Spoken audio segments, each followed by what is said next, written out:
Time for an American Family News Update. I'm Bronson Woodruff.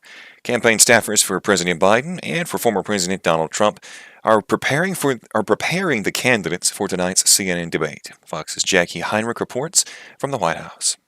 The Trump campaign is predicting interference from CNN's moderators and an energetic Biden supported by performance-enhancing drugs.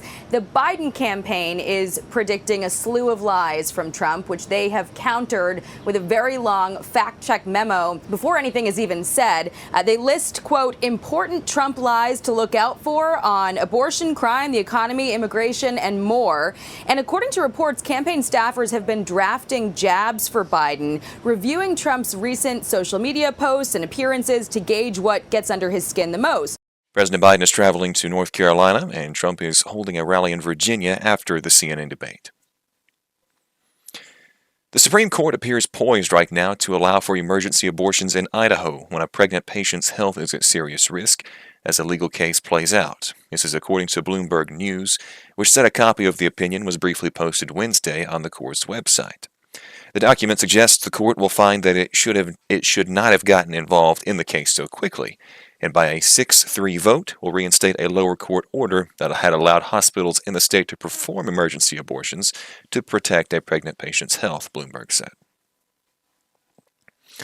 An attorney in Travis County, Texas, dismissed dozens of charges against people involved in pro-Palestine, anti-Israel college campus protests. Mike Tobin reports from Chicago. With anti-Israel protests that you've seen spreading and political conventions destined to draw more, you've got this liberal prosecutor in Austin, Texas, dropping charges against almost 80 protesters arrested on the University of Texas campus in late April. The protesters set up tents. They even used tables and chains to barricade themselves, and the cases are now being dropped against 79 of them charged with criminal trespass. Travis County Attorney Delia Garza said the decision to drop the charges was strictly based on evidence that the state would not be able to meet the burden of reasonable doubt prosecuting the cases. However, she acknowledged she was opposed to the leaders who authorized the mass arrests of the protesters. Texas Governor Greg Abbott has come out strongly against the campus protesters, saying last month on X, quote, the state will use all law enforcement tools to quickly terminate illegal protests on campus that clearly violate the laws of the state of Texas and policy of the university, end quote. Tackling discrimination at Harvard University, Fox's C.J. Papa explains. A pair of task forces claim Muslim, Arab, and Jewish students are harassed and bullied while dealing with hate on campus.